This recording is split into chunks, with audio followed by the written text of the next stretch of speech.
ça me gêne pas, c'est pour vous. OK, je comprends. Là, je vais mettre le verre ici.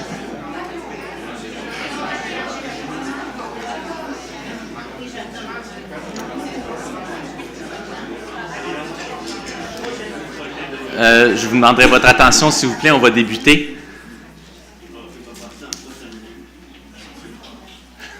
Bonjour, M. Rossi. Alors,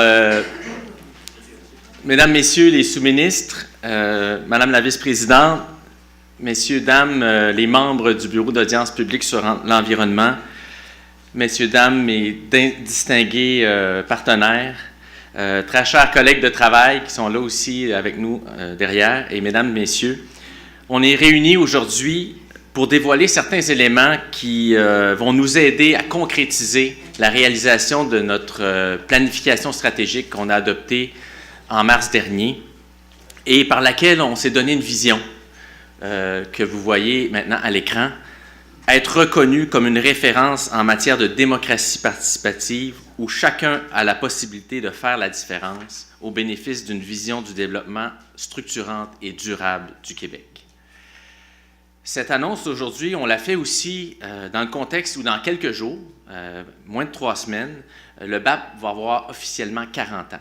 Donc c'est le 22 décembre 1978 que le gouvernement du Québec, la société québécoise, s'est donné un instrument tel que le BAP. Et je pense que c'est important, par devoir de mémoire, de rappeler les fondements, qu'est-ce qui a fait les fondements de cette organisation-là, qui ont donné des bases solides et qui font qu'aujourd'hui, on peut rêver à encore faire grandir cette organisation-là. Donc, rappelons qu'en 1978, on était à l'époque où l'humanité prend conscience des limites du développement qui est associé à l'industrialisation, à la consommation de masse, et qu'il fallait justement alors se donner les moyens de trouver un équilibre entre le développement et la conservation. Il fallait aussi le faire dans une perspective de pérennité pour les générations futures. C'est là que le gouvernement du Québec a décidé justement de se donner d'une procédure pour évaluer sur le plan environnemental les projets, puis pour guider la prise de décision gouvernementale. Ce qui est particulier et ce qu'il faut reconnaître comme étant une très, très forte valeur qui a construit le BAP, c'est que les bâtisseurs de l'époque ont considéré absolument essentiel de faire en sorte que ce processus d'évaluation place un espace très important pour la participation publique. Il fallait que le citoyen soit au cœur de cette procédure d'évaluation environnementale. Et je me permettrai ici de répéter, dans le fond, les paroles du ministre de l'Environnement de l'époque, M. Marcel Léger, qui disait ceci: « Nous voulons, en effet, que désormais le citoyen soit un agent actif et responsable de l'environnement et devienne un partenaire indispensable dans le processus de prise de décision susceptible de déboucher sur les modifications de la qualité du milieu. » Cette approche visionnaire, donc, qui a été introduite dans la mission du BAP dès le départ, elle a été incarnée aussi plus tard avec l'adoption de la loi québécoise sur le développement durable. Comme vous savez, il y a des principes qui guident cette loi-là, 16 principes, mais l'un d'eux mentionne en particulier le fait que la participation et l'engagement des citoyens et des groupes qui les représentent sont nécessaires pour définir une vision concertée du développement et assurer sa durabilité sur les plans environnemental, social et économique. Donc, le BAP en a fait beaucoup de chemin depuis cette période-là. On le voit ici, des statistiques éloquentes sur les activités que le BAP a menées durant ces 40 années-là. Donc, plus de 3000 séances publiques, 250 000 participants, 14 000 mémoires qui ont dû être lues et analysées par nos équipes d'analystes et de commissaires, 1000 mandats, dont 663 périodes d'information, 260 audiences publiques, 56 médiations et 32 enquêtes, et enfin 360 rapports qui ont été publiés par le Bureau durant ces 40 années. J'en profite ici pour mentionner que bien que le BAP soit reconnu pour être indépendant, puis c'est une très bonne chose, puis il faut le préserver, on est aussi dépendant de certaines choses, et entre autres de 3 importantes catégories de contributeurs. Les premiers contributeurs essentiels au BAP, c'est les employés. ceux qui sont ici aujourd'hui et tous ceux qui les ont précédés, les centaines qui ont précédé avant eux. C'est fondamental dans la réalisation des mandats du BAP que ces employés-là soient qualifiés et dévoués comme ils le sont. Deuxième contributeur essentiel, les citoyens. Évidemment, j'en ai parlé depuis le début, puis on est aussi ici justement aujourd'hui pour insister sur cette contribution essentielle qu'on veut toujours plus grande de la part des citoyens à nos travaux. Le dernier contributeur est important, et je voulais le souligner parce qu'on ne le fait pas assez souvent, ce sont les ministères qui nous accompagnent dans nos travaux, et on en a des représentants qui sont ici aujourd'hui, les gens du ministère de l'Environnement, du ministère des Transports, Ressources naturelles, Faune et Parcs, Santé. On a des représentants aussi des ministères fédéraux.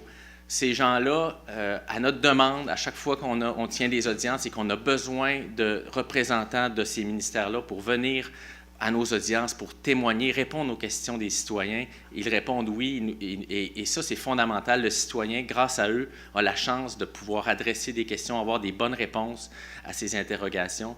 Et je tenais à profiter de l'occasion aujourd'hui pour souligner cet apport-là qui est fondamental dans les travaux du BAP.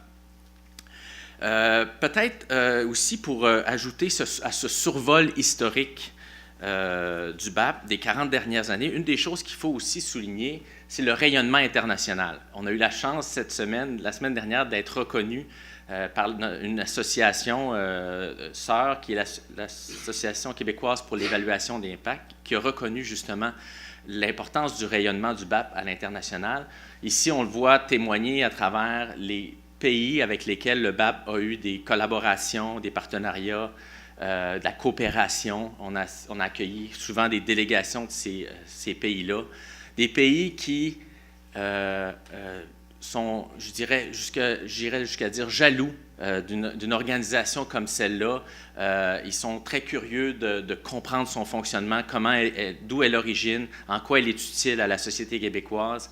Et c'est ce qui me fait dire, d'une certaine façon, qu'avec ce qu'on fait aujourd'hui, entre autres, j'aimerais ça que les Québécois soient aussi fiers du BAP que certains de ces gens-là en sont jaloux. Je pense que c'est reconnu mondialement, cette institution-là, sa valeur, ses fondements, et c'est une bonne chose de le souligner. Maintenant, j'en arrive à la question du contexte, donc, dans lequel on a introduit et qui nous amène à tenir cette conférence d'aujourd'hui. C'est donc la réalisation ou l'adoption de la planification stratégique qui a été adoptée par le BAP en mars dernier.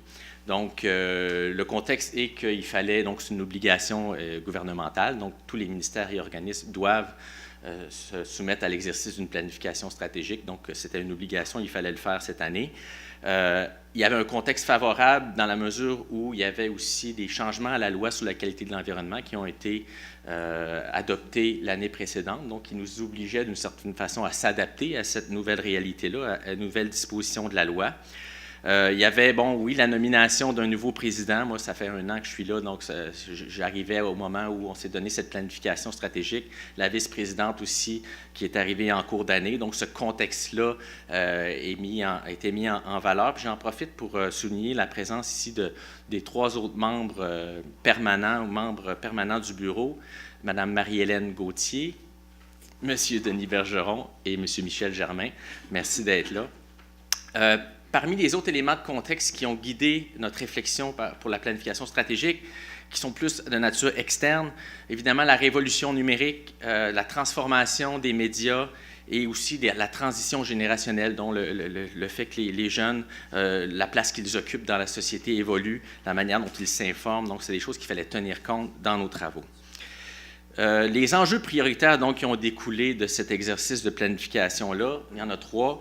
On veut s'adapter au nouveau contexte écologique, social et économique. On veut accroître le savoir collectif et citoyen. Et on veut maintenir la confiance du public envers l'organisation. Le dévoilement d'aujourd'hui va nous permettre de présenter certains éléments qui vont contribuer à adresser les 2 premiers des enjeux, donc s'adapter au nouveau contexte et accroître le savoir collectif. Plus spécifiquement, on veut se pencher sur, je dirais, 3 problématiques en particulier. Le fait que le BAP est mal connu, peu connu et mal connu de l'ensemble des Québécois, ce qui limite notre contribution et leur contribution à la démocratie participative. Le faible taux de participation aux séances publiques qui pourrait être plus élevé, ce qui permettrait d'augmenter donc le savoir et les enjeux locaux qui sont utilisés par l'enquête. Et finalement, dans le même esprit, la pluralité de la participation aux travaux du BAP qui pourrait être plus élevée. Il faut donc trouver des moyens, des approches pour aller augmenter cette diversité. On va en parler tantôt. On va poser des jalons importants en faveur de cet enjeu-là aujourd'hui. Je vous laisse signifier, c'est important de le dire, ce n'est pas la première fois que le BAP, dans son histoire quand même, se pose ce genre de questions, de s'adapter au contexte, de trouver des façons d'être plus collé aux réalités. Et c'est donc, ce n'est pas la première fois qu'il aussi met en œuvre des moyens d'accroître la participation. On a quelqu'un qui a fait un exercice chez nous récemment qui était très intéressant de dénoter au fil du temps, à travers la lecture des rapports, à quel moment est apparu certains moyens qui ont été mis en œuvre par le BAP pour mieux rejoindre les citoyens. Donc, dès la 2e année d'existence, on a commencé le BAP à faire des commissions itinérantes, donc évidemment parce que certains projets ne se tiennent pas de façon très précise dans un milieu très local. Ça couvre un territoire, donc c'est important à ce moment-là de se déplacer. Quelques années plus tard, on a ajouté une couche en disant, plutôt que de se déplacer, faisons des séances simultanées en même temps avec des salles satellites. En 1993, on a introduit, dans le cas d'un projet qui se passait quand même dans une région éloignée, c'était sur la Côte-Nord, la possibilité pour les citoyens de poser des questions à la commission par téléphone. Plus tard, en 1998, ça s'est fait aussi, mais par le web.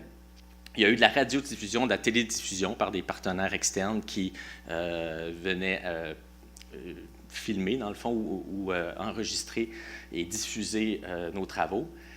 Ensuite, à partir de 2003, on le fait par nous-mêmes à travers le web, donc la web diffusion audio qui a commencé en 2003. En 2009, la web diffusion vidéo, comme on fait d'ailleurs aujourd'hui pour la conférence, grâce à notre équipe qui est maintenant, en a fait une spécialité de ce travail de diffusion en simultané pour permettre d'accroître la participation.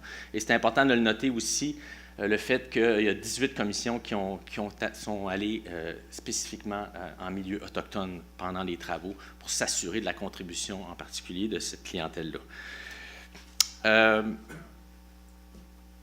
Je suis rendu à justement vous parler maintenant de ce que nous, on a fait à partir d'aujourd'hui pour accroître la participation, l'objet de la conférence d'aujourd'hui. Et je vais inviter certains de mes collègues à venir m'aider à dévoiler la prochaine annonce.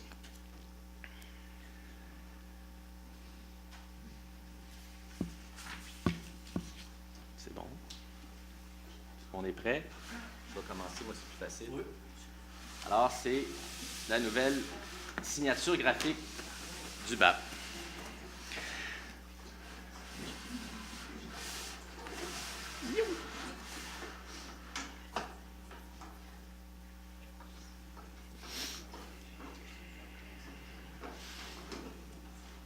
On a d'ailleurs dans la salle aujourd'hui les gens qui ont contribué à nous assister dans cet exercice-là de désignation de nouvelles signatures graphiques. Ce qu'on peut voir, ce qu'on a voulu illustrer ou incarner à travers cette nouvelle image-là, c'est justement, comme vous le voyez, cet accent qu'on veut porter sur la participation publique grâce aux phylactères, l'idée du dialogue, de l'échange d'informations, de trouver une forme de consensus pour éclairer la prise de décision, donc qui est bien incarnée par cette nouvelle image-là. Évidemment, on a utilisé aussi une typographie qui rajeunit, qui va essayer d'intéresser davantage les jeunes. Et la couleur orange qui est un symbole de chaleur, et on voulait davantage axer sur l'importance de l'humain qui est au cœur de nos processus, en tant que participant, mais aussi de notre mission, parce qu'à la fin, c'est pour l'humain qu'on fait ce travail-là, c'est pour le développement humain. Et donc, on tenait à ce que cette nouvelle couleur-là aussi vienne incarner cette vision qu'on veut rendre. Prochain dévoilement qu'on veut faire aujourd'hui, c'est, je vous dirais, pour être davantage connecté donc avec nos parties prenantes, on veut recourir donc plus aux possibilités qu'offre le numérique. On a dit qu'on a fait de la web diffusion, mais là, il fallait aller un peu plus aussi de façon moins timide, disons, du côté des médias sociaux. Donc, on dévoile aujourd'hui une nouvelle page Facebook. Donc, c'est un moyen de communication de masse important, incontournable, qui va nous permettre de rejoindre davantage les citoyens pour les informer sur notre rôle, sur ce qu'on fait, mais aussi pour les inviter à participer à nos travaux en allant sur le web, en allant sur notre site ou en allant, évidemment, participer à nos audiences. Finalement, toujours on pourrait dire, du côté numérique, on vous dévoile des maquettes de notre futur site web qui est en pleine transformation. On est en train de travailler. On a d'ailleurs les gens qui travaillent avec nous. On a de l'équipe interne, mais on a aussi l'entreprise Sigmund qui est notre partenaire pour le développement de notre nouveau site web. Ça va nous permettre de rendre une information plus simple, plus facile, plus récupérable, dans le fond, qu'elle soit dédiée aux citoyens d'abord pour qu'ils se retrouvent facilement, qu'ils trouvent l'information sur les projets qui concernent son milieu, pour qu'ils soient incités à participer, pour qu'on le guide aussi à travers cet exercice de participation-là pour l'encadrer mieux, lui donner des conseils. Donc, toute cette nouvelle vision-là qu'on veut incarner à travers le site web est basée sur 4 axes: démystifier la mission du BAP, vulgariser son fonctionnement, faciliter l'accès à l'information et encourager, encore une fois, la participation citoyenne. Je vous remercie beaucoup pour votre attention. Ça se termine pour ma part. Maintenant, je vais céder la parole à ma collègue, vice-présidente du BAP, Julie Forget, pour nous présenter maintenant le dernier volet de la présentation d'aujourd'hui, notre approche partenariale, qui va nous permettre de décupler la portée des outils qu'on dévoile aujourd'hui. Merci.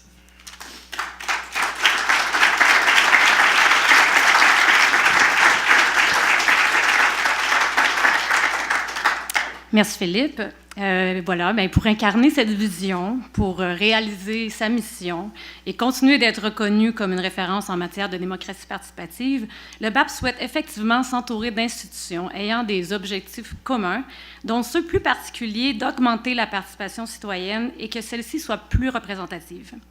L'approche collaborative est déterminante pour renforcer notre efficacité collective à tenir compte de l'environnement et des préoccupations citoyennes dans les décisions gouvernementales.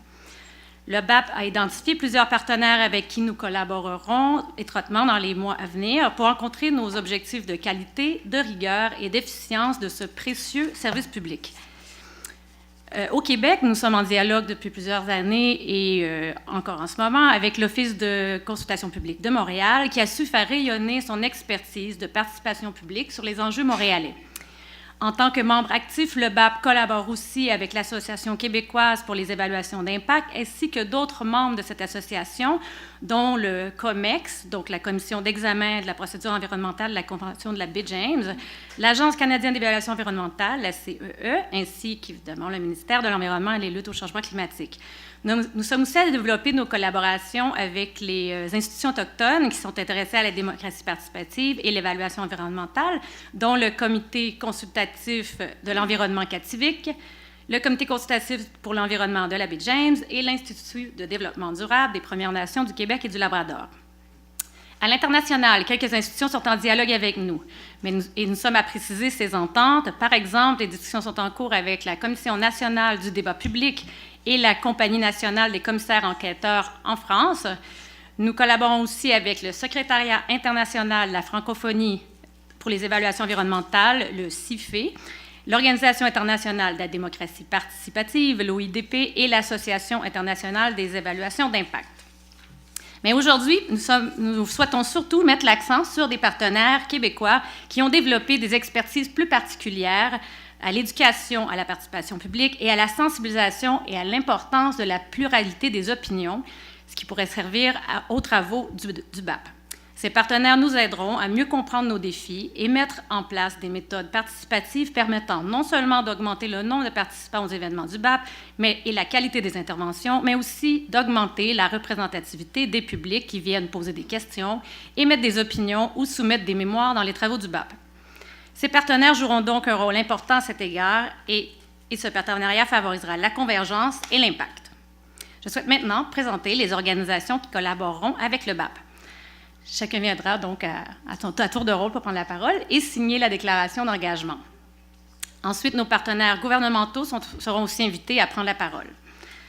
J'aimerais présenter M. Christian Giguère, président du Centre de développement pour l'exercice de la citoyenneté.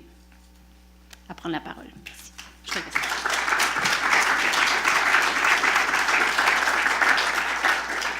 Merci, Madame la vice-présidente. Merci, Monsieur le Président. Alors, il fait très plaisir d'être ici parmi vous aujourd'hui. Une petite description du CDEC, Centre de développement pour l'exercice de la citoyenneté, que j'ai contribué à fonder, à créer donc il y a presque 20 ans maintenant, qui est un organisme à but non lucratif. Avec ses modestes moyens et beaucoup de conviction, le CDEC s'est associé au réseau scolaire québécois. Il s'est donc donné pour rôle, avec ses partenaires, donc d'être partenaire de l'éducation, laisser la place aux jeunes et surtout placer le jeune et la réussite scolaire des jeunes au cœur de sa mission, c'est-à-dire encourager nos jeunes à devenir des citoyens critiques, responsables, des citoyens qui prennent la parole, qui débattent d'enjeux qui les concernent de façon éclairée, de façon constructive, dans le respect de la diversité des points de vue et des croyances. Si donc cette année, le CDEC se consacre beaucoup à ses activités courantes, il a développé avec des partenaires un nouveau programme qui s'appelle Ferme branchée, qui vise à initier les jeunes à une agriculture durable, responsable, grâce aux innovations technologiques. Plus de 300 jeunes se réuniront à la Maison du développement durable pour ce projet-là, donc qui est un lieu, un carrefour d'innovation sociale et de développement durable.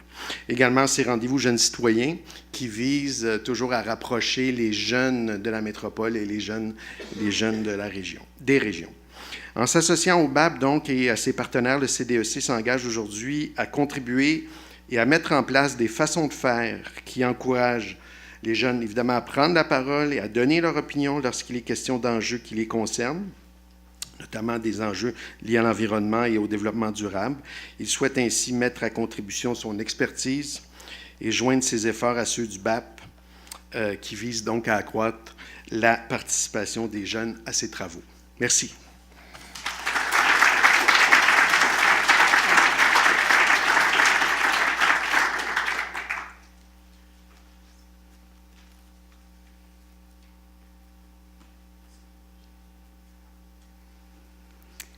Merci beaucoup, M. Giguère. Maintenant, j'inviterai Mme Thérèse Mailloux, présidente du groupe Femmes, Politique et Démocratie. Merci tout le monde. Mesdames, Messieurs, alors c'est avec enthousiasme que je m'associe aujourd'hui au nom du groupe Femmes, Politique et Démocratie à l'initiative du BAP, qui nous rejoint vraiment de plusieurs façons. Cela fait 20 ans qu'au groupe Femmes, Politique et Démocratie, nous encourageons la participation citoyenne. Alors, ça tombe bien. Et nous préparons aussi toutes les femmes qui ont envie de faire le saut en politique. De plus en plus, cependant, nous nous tournons vers les autorités parce que nous avons commencé à sensibiliser la classe politique à la nécessité de mieux accueillir les femmes. Parce qu'il ne suffit pas seulement d'outiller les femmes qui sont souvent prêtes à contribuer. Il faut aussi que les institutions leur ouvrent la porte et leur envoient le message qu'elles sont bienvenues. Et c'est ce que fait le BAP aujourd'hui. Moi, je dirais que vous ne le regretterez pas. Car les femmes ont des choses à dire sur les enjeux de l'environnement, de l'économie, de la société. Elles ont des stratégies pouvant contribuer au développement durable. Elles peuvent enrichir les débats de leur point de vue, qui sont diversifiés parce qu'elles forment 50% de la population. Alors, félicitations encore au BAP et merci pour cette invitation. Nous vous assurons de notre solidarité, de notre coopération. Merci.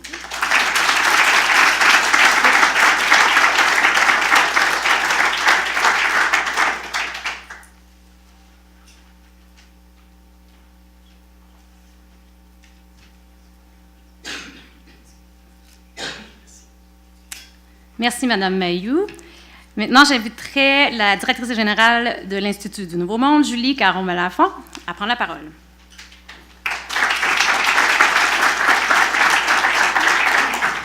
Alors, bonjour, ça fait vraiment sincèrement plaisir d'être ici. L'INM est une organisation indépendante et non partisane. Notre mission est simple, accroître la participation des citoyens à la vie démocratique. Depuis 15 ans, l'INM cultive le réflexe de la participation autant chez les individus que dans les institutions. Et on fait ce travail parce qu'on a la ferme conviction que la participation de toutes et de tous renforce notre démocratie, mais aussi augmente la qualité et améliore la qualité des décisions qu'on prendra. Alors, c'est avec fierté, avec honneur aussi, qu'on accepte l'invitation de s'associer au BAP, qui est le pilier de la participation publique au Québec. Je pense que le président l'a bien démontré. Alors, merci de cette main tendue vers notre organisation. Et je crois que pour faire face aux défis qui nous attendent comme société, comme humanité, c'est justement de cette ouverture dont on aura le plus besoin. Alors, merci beaucoup.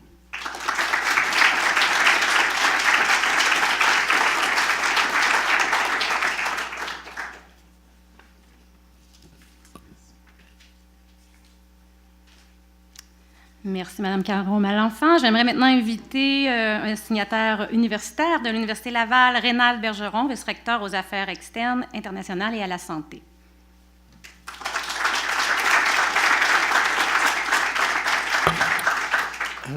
Bonjour à tous. Merci beaucoup, Madame la vice-présidente et Monsieur le Président. Je suis aussi très heureux d'être présent ici aujourd'hui, non seulement à mon nom personnel, mais au nom de l'ensemble de notre institution, l'Université Laval. Leader universitaire en développement durable, reconnu sur les plans régional, national et international, l'Université Laval est très fière de s'associer au BAP à l'occasion de son 40e anniversaire de fondation. L'Université souhaite établir des collaborations ou poursuivre les collaborations parce que plusieurs de nos professeurs sont déjà ou ont déjà été en lien avec le BAP. Certains sont ici présents aujourd'hui. Donc, ces collaborations qui vont renforcer notre expertise et la capacité d'action du BAP dans ces créneaux, notamment en matière d'accroissement de la participation citoyenne et d'un accès aussi à notre expertise scientifique lorsque les enjeux soulevés par le BAP le requièrent. Avec ses nombreuses composantes engagées depuis plusieurs années au développement durable et en environnement, dont l'Institut Hydro-Québec en environnement, développement et société et l'Institut d'éthique appliquée, l'Université Laval est extrêmement fière de s'associer au BAP et à ses autres partenaires pour accroître cette participation citoyenne et pour faire de notre société un monde, je dirais, meilleur, de mieux, où il fera de plus en plus bon vivre et qui nous permettra de combattre je dirais, les risques qui nous assaillent. Merci. Bonne journée.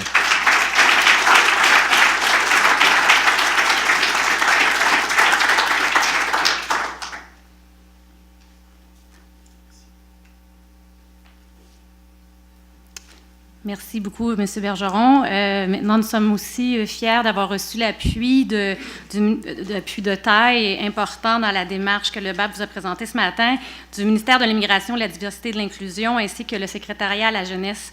Alors, j'inviterai M. Éric Gervais, sous-ministre adjoint Francisation, Diversité et Inclusion, à prendre la parole.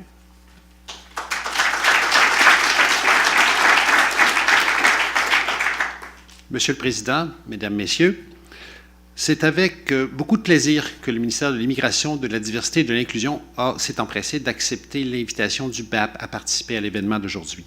En effet, le ministère souscrit entièrement à la volonté exprimée par le BAP de susciter davantage la participation des personnes des minorités ethnoculturelles à ces activités. Cela rejoint la mission du Midi, qui a notamment pour responsabilité de contribuer à leur pleine participation à la vie collective, et participer au BAP, c'est un bel exemple, par son offre de services et par des projets en matière de relations interculturelles. Le Midi s'est d'ailleurs engagé, dans son plan d'action de développement durable 2015-2020, à contribuer à favoriser l'inclusion sociale et réduire les inégalités sociales et économiques. la sensibilisation des personnes immigrantes et de minorités ethnoculturelles à participer à toute instance démocratique, notamment aux travaux du BAP, est un objectif commun à nos organisations. Ainsi, le Midi est déterminé à collaborer dans le but d'appuyer le BAP dans la mise en place de ces initiatives.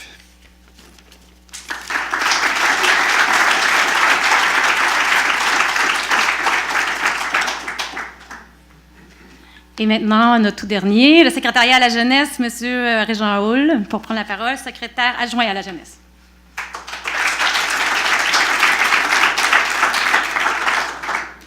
Bonjour à tous. C'est un plaisir pour moi d'être ici aujourd'hui. Permettez-moi d'abord de saluer cette démarche rassembleuse d'entreprises par le BAP, une initiative inclusive qui encourage la participation de tous et notamment celle des jeunes. La participation citoyenne, c'est aussi une priorité du secrétariat à la jeunesse qui est inscrite dans la politique québécoise de la jeunesse. Favoriser l'engagement des jeunes, que ce soit envers la culture, envers la communauté, la société, l'environnement, c'est notre devoir en tant qu'organisation publique.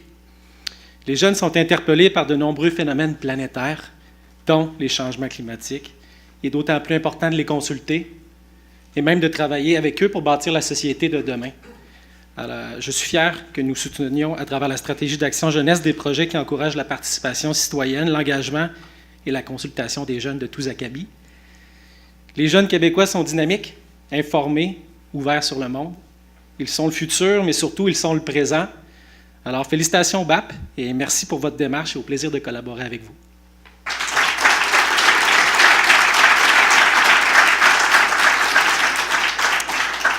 Alors, dans un esprit de leadership collaboratif, le BAP est en dialogue avec plusieurs partenaires en ce moment en vue de stimuler la participation citoyenne et le savoir collectif au regard du développement durable. En cette année du 40e, c'est une importante première étape de collaboration institutionnelle axée sur la représentativité des publics qui participent aux travaux du BAP. Il y a une convergence toute naturelle entre la mission de ces institutions et la nôtre, et c'est pourquoi nous sommes fiers d'annoncer ces alliances qui ont un riche potentiel de retomber sur nos missions respectives et sur la démocratie participative québécoise. Merci à tous. Je redonne la parole à Philippe pour clôturer.